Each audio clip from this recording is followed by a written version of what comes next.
भाई माना कि फहमीदा की तबीयत खराब थी, लेकिन जब डॉक्टर ने कह दिया कि फिक्र की या खतरे की कोई बात नहीं है तो तुम वापस घर आ जाती नफीस के साथ। फूफो अम्मा की हालत ऐसी नहीं थी कि मैं उन्हें छोड़कर आ जाती। चलो ना भी आती तो इजाजत तो ले लेती कम से कम मुझसे, और अगर मुझसे नहीं तो तुम्हारा शौहर साथ था उससे इजाजत ले लेती। नहीं, तुमने तो वहीं ऑर्डर लगा दिया कि बस मैं नहीं आ रही घर पे। हैं? मुझे कुछ समझ नहीं आया। तुम्हारे यहाँ होता होगा ऐसा, यहाँ इस घर में ना बगैर बड़ों से पूछे कोई फैसले का इख्तियार छोटों को नहीं है, समझ आई? और इस घर में मेरी मर्जी के बगैर पत्ता भी नहीं हिल सकता। लड़की, तुम अभी नई हो इसलिए मैं तुम्हें माफ कर रही हूँ, आइंदा के लिए एहतियात करना। गुल, गुल, तुम कहाँ थे भाई? अम्मा वो मैं नाश्ता लेने गया था, तुम्हारा पसंदीदा लेकर आया हूँ, पूरियां और पाए। मुलाजमा निकाल रही है, गरम गरम है, तुम जाओ जाके खा लो जाओ। मेरी मर्जी के पूरी हो पाए तो तुम भी शौक से खाते हो। आओ दोनों माँ बेटा मिलके खाएंगे। चल। अम्मा मैं आ रहा हूँ। हैं? आ रहा हूँ। क्या है? चल चल चल। क्यों गुल, क्यों काटा तुमने ये सूट? फूफो ये बात आप मुझसे नहीं बल्कि नफीस से पूछिए, उन्होंने किया है ये। आज तक तो उसने ऐसी हरकत की नहीं, कि तुम्हारे आने के बाद ऐसा क्या हो गया जो ऐसी हरकतें करने लगा है? असल नुकसान तो हमारा हुआ है। तू तो अपने बेवक्त की रागनी बंद करना, मैं बात कर रही हूँ ना। हर बात के बीच में अपना चमचा हिलाना है तुमने। तो मर्द बच्चा है, दिला दिया होगा तूने गुस्सा। आइंदा इस तरह की हरकत नहीं करना, और कोशिश करना कि नफीस को किसी बात पे गुस्सा ना आए, वरना तुम्हारे हक में तो कभी बेहतर नहीं होगा। समझ आई? और बेटा बंदा वैसे ही बीवी से इन दिनों जरा दूर रहे ना तो बड़ा खुश रहता है बाद में। गुल है किधर? सुबह से अपने कमरे में घुसी हुई है।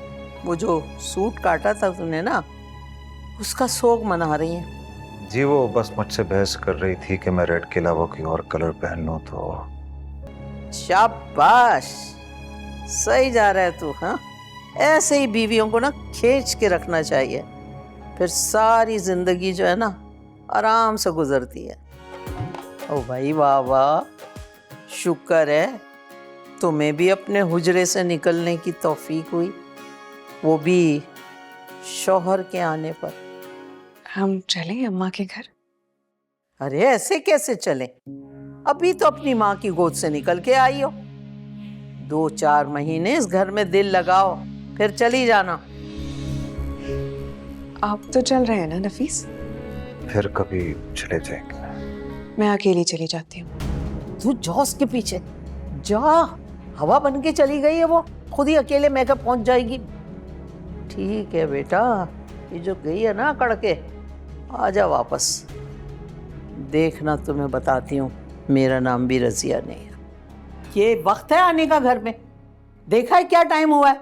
हाँ, ये तो बीवियों का काम होता है कि शौहर को एहसास दिलाएं कि घर वापस जाना है, टाइम बहुत हो गया।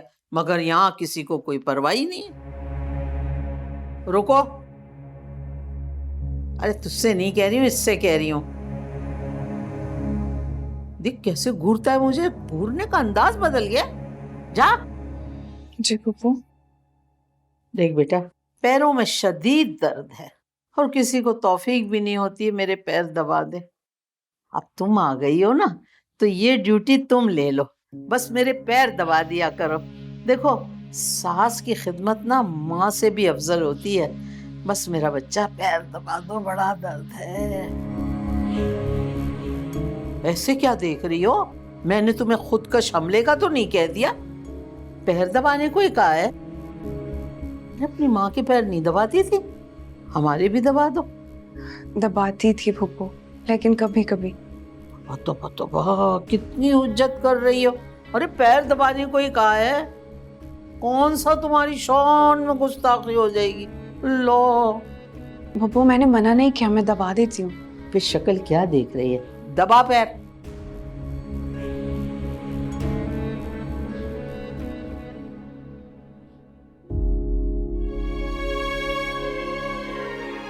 तो जोर से तो दबा, जान नहीं है तुझमें। अभी तो माँ के घर से बिरयानी ठूस के आई है और पता नहीं क्या क्या खाया होगा।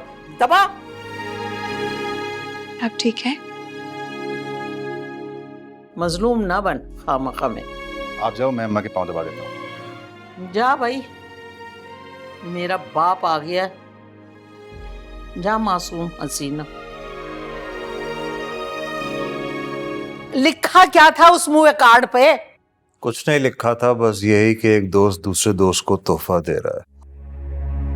और ये इतनी बेहयाई, पता नहीं इसके घर में क्या क्या होता रहा है। और माँ आंखें बंद करके बैठी रही। देख, तूने बड़ी आजादी दे रखी है उसे। टेलीफोन छीन सबसे पहले उससे, गले में लटकाए घूमती रहती है। मैंने तुझसे कहा था उस पर नजर रख, लेकिन नहीं, मेरी कौन बात सुनता है। कौन किस पे नजर रख रहा है भाई? भाई कुछ नहीं, अपनी आपस की बात हो रही है। लगता है किसी की शामत आने वाली है। ए भैया बात सुन, घर में लड़ाइयाँ झगड़े होते रहते हैं, सुलह सफाई भी हो जाती है। तूने नाश्ता कर लिया? चल जा, निकल काम पे जा, अल्लाह का नाम लेके। भाई आप भी चले ना दफ्तर मेरे साथ। काम का प्रेशर बहुत बढ़ गया है, मुझसे अकेले नहीं संभलता। हाँ तुम पहुंचो, मैं बस तुम्हारे पीछे पीछे ही आ रहा हूँ। अम्मा आप ही कुछ समझाए ना इन्हें। इन्होंने वादा किया था कि शादी के बाद ये काम में मेरा हाथ बटाएंगे। कुछ तो जिम्मेदारी का एहसास कर लें। भाई अभी नहीं आएगा, इसे घर में थोड़ा काम है। तू निकल, चल जा। खुदा हाफिज। देखता कैसे हमें ये? क्या बताया तेरी माँ, कब तक पहुंच रही है यहाँ पे? अम्मा यहाँ आ रही हैं? यही तो मैं पूछ रही हूँ। सुरैया बता रही थी कि 2 घंटे से वहां से निकली हुई है। तो तुझसे तो राब्ता होता होगा रोजाना, तू रिपोर्ट तो देती होगी इस घर की। नहीं, मेरा फोन तो नफीस के पास है। मेरी सुबह बात हुई थी, उसके बाद बात नहीं हुई। ठीक है। और तुझे 2 घंटे हो गए, मैंने कहा था मेरे लिए चाय बना। तू है चूंटियों की सरदार। 2 घंटे में वो गमले रगड़ रगड़ के खड़ी हुई है, तू आराम से वहां जा, जाएगा बना के ला। मासूम कैसे बनती हो? बात सुन, उसको कुछ नहीं पता है। असल में ना, उसका फोन तो नफीस ने अपने पास रखा है। मैंने ही कहा था नफीस से, जब तक तसल्ली ना हो जाए ना इसकी जानिब से, फोन वापस ना करना। तुझे तो पता है ना इनका। हाँ। देखिए ड्रामा सीरियल इश्क तुमसे हुआ, पीर से जुमेरात रात 9 बजे, सिर्फ ग्रीन एंटरटेनमेंट पर।